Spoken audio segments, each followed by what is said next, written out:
Welcome back to TPS. Sports relocation always causes some controversy and problems. The Rams, the Raiders, and the Jets all have relocated at some point in their history. Sometimes it works out and sometimes it doesn't. Over the past few decades, some bold and crazy sports relocation projects nearly happened, only to fall through for various reasons. I'm Justin Fraction, and today we present 10 sports team relocations you didn't know almost happened. At TPS, we post videos every single day, so don't forget to click the subscribe button to subscribe. Then click the notification bell to be notified when we post a new video. And if you have any ideas for cool videos, let us know in the comment section. You never know, we might use one and give you a shout out. Number 10, Pittsburgh Penguins to Kansas City. The Penguins are one of the NHL's top teams during the 90s, led by franchise icons Mario Lemieux and Jaromir Jagr. Pittsburgh won back-to-back Stanley Cup championships in 91 and 92, and they remained a powerhouse for the remainder of the decade. However, the Penguins were a disaster at the turn of the 21st century. Mellon Arena, which opened up in 1961. Wait, stop the tape. Let's do an insert here. Before I was born, it was called the Civic Auditorium, but when I was a kid, it was called the Civic Arena. A little bit different. When this took place, it was the Civic Arena. I know what the script says, but I wanted to put that in there because, I was there. So let's get that straight. Now back to the list.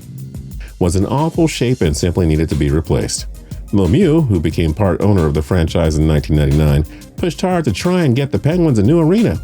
The franchise was losing millions of dollars and attendance was a disaster. In 2003-04, the Pens finished last in that department, averaging just 11,877 fans per game. Lemieux explored the possibility of relocating the Penguins to Kansas City, where they would play at Sprint Center, which can seat just over 17,500 for hockey games. During the 2006-07 season, the Pens were still unable to secure a new downtown arena, and they looked poised for a relocation to Kansas City. But Lemieux and ownership stayed firm on trying to keep the team in Pittsburgh. They signed a new lease, and a deal was finally met to build a new stadium in the Steel City. PPG Paints Arena opened for the 2010-11 season, and the Penguins, who won the Stanley Cup in 2009, 16, and 17, have relished their new home. Now Penguins fans can breathe. The franchise is here to stay, for good, forever. Number 9, Los Angeles Rams to Baltimore. It was a major blow for the state of Maryland when the Baltimore Colts packed up and relocated to Indianapolis for the 1984 season. Owner Robert Irsay had promised that the Colts would never leave Baltimore, but that, of course, became a moot point. The good folks in Baltimore couldn't help but get excited when news came out that the Los Angeles Rams were planning to relocate. Hartford, St. Louis, and Baltimore were being explored as possible relocation destinations. Following the death of team owner Carol Rosenblum in 1979, his wife, Georgia Frontier, became owner, inheriting 70% of the team's stake. She tried relocating the Rams to Baltimore, but the team's other owners weren't willing. Ultimately, the Rams would move to St. Louis for the 95 season, where they played for the next 20 years before relocating back to Los Angeles in 2016. But Baltimore got its football team back in 1996 when Cleveland Browns owner Art Modell decided to relocate the team. The Browns franchise would be suspended for 3 years before getting reactivated in 99. Number 8, Seattle gets White Sox, Chicago receives the Athletics. The Seattle Pilots only lasted one season in 1969 before moving to Milwaukee in 1970, where they became the Brewers. That led to a series of near relocation in the 70s that could have changed the baseball world forever. Both the Chicago White Sox and Oakland Athletics were experiencing attendance issues in 1975. A's owner Charlie Finley was looking at the idea of relocating the team, and he liked the idea of moving the franchise to Comiskey Park. The plan would then be for the White Sox to relocate to Seattle, giving the Emerald City its baseball team back. So to recap, the White Sox would move to Seattle, and the Athletics would move to Chicago.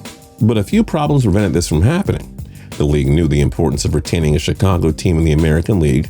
On top of that, White Sox owner John Allen sold the team to Bill Veeck, which destroyed any hope with a double relocation. The White Sox and Athletics have stayed in their respective cities ever since, and the Seattle Mariners became an expansion franchise in 1977. Number 7, St. Louis Blues to Saskatoon.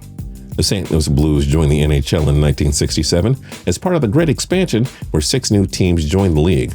Thus, the NHL now had 6 new clubs to complement the original 6 franchises, 12 teams in total. It was a turning point in history for the hockey universe. Though the Blues experienced great success in the 1970s and 80s, the franchise was losing millions. Bill Hunter, a native of Saskatoon, Saskatchewan, Canada, was interested in buying the Blues. He was instrumental in building up the Western Hockey League and World Hockey Association. In 1983, Hunter was able to find 18,000 season ticket holders plus an arena that could hold the team in Saskatoon. However, the league voted against the relocation, and the late Harry Ornest, a Canadian businessman, bought the team in 1983 and kept the club in St. Louis. Number 6, Minnesota Twins to Charlotte. The Minnesota Twins won the World Series in 1987 and 91. The former owner, Carl Pohlad, was keen on selling the team. He wanted a new stadium in Minneapolis, so Pohlad looked at selling the Twins to businessman Don Beaver, who wanted to bring the team into the state of North Carolina. And it all made sense at the time. Raleigh just had inherited the Hartford Whalers NHL team, and they became the Carolina Hurricanes. The NFL's Panthers were an expansion team, and North Carolina still had the Hornets. However, Beaver wasn't able to receive much support from the state about building a stadium, and the team ultimately stayed in Minnesota. The Twins had to wait a while longer, but their new stadium, Target Field, finally opened in 2010. Number 5, Nashville Predators to Hamilton. Long before hockey swept over the Music City, the Nashville Predators were in disarray. Attendance was horrible, general fan interest wasn't there, and the organization was losing money. Owner Craig Leopold said that he had lost $70 million running the team. He looked to sell the team in 2007, and a Canadian billionaire, the CEO and co-founder of BlackBerry, stepped forward to try and buy the Predators. He reportedly offered him $238 million for the franchise, with a desire to relocate the team to Hamilton, Ontario. Falsely was even active in trying to secure the Predators a home at the Copps Coliseum in Hamilton. However, Leopold turned down the offer and had a plan to sell the team at a lower price to William DiBiagio III. Instead, the franchise was sold to the Predators Holdings LLC company in December 2007 for $193 million. That turned out to be a good deal for the company. In December 2018, Forbes listed the Predators' value at $425 million. Now, Nashville is one of the rowdiest hockey cities in America, and the team reached the Stanley Cup Final in 2017. Number 4, Charlotte Hornets to Memphis. The Hornets were struggling as a team in the 90s, and attendance was going way down. In 2001, both the Hornets and Vancouver Grizzlies applied for relocation to Memphis, Tennessee.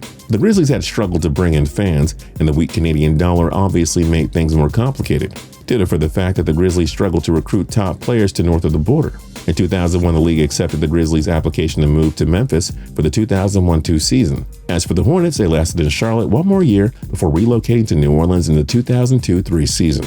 The franchise retained the Hornets team name, but they would change it to the Pelicans for the 2013-14 season. But Charlotte wound up getting its basketball team back. The Bobcats were born in the 2004-5 season. But after New Orleans dropped the Hornets from their team name, Charlotte picked it back up and became the Hornets again, beginning in 2014-15. Who knows where the NBA would stand today if the Grizzlies remained in Vancouver, while the Hornets went to Memphis. Charlotte, New Orleans, and Memphis have their teams. Only the city of Vancouver was a loser here.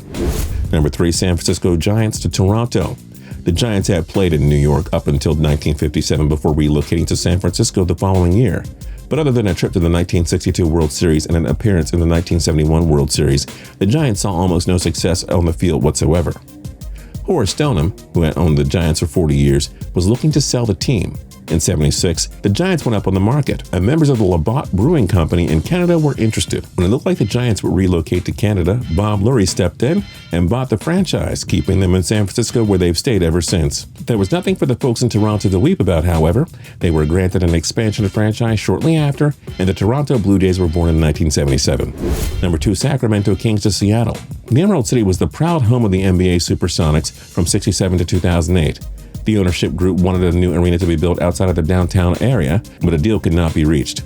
And so Clay Bennett, part of the Seattle ownership group, voiced his plans to relocate the franchise to Oklahoma. In 2008, the league gave Bennett the green light, and 28 of 30 owners approved of the relocation to OKC. The franchise moved there for the 2008-9 season, and they changed the team name to the Thunder. However, it looked as though Seattle would eventually get its NBA team back. In 2013, Seattle hedge fund manager Chris R. Hansen struck a deal to buy the Sacramento Kings from the Maloof family ownership. The sale would have seen the Kings move to Seattle for the 2013-14 season. However, 22 of 30 owners voted against the sale and relocation of the Kings. The franchise has stayed there ever since, but the good news is that Seattle was granted the 32nd NHL franchise for the 2021-22 season.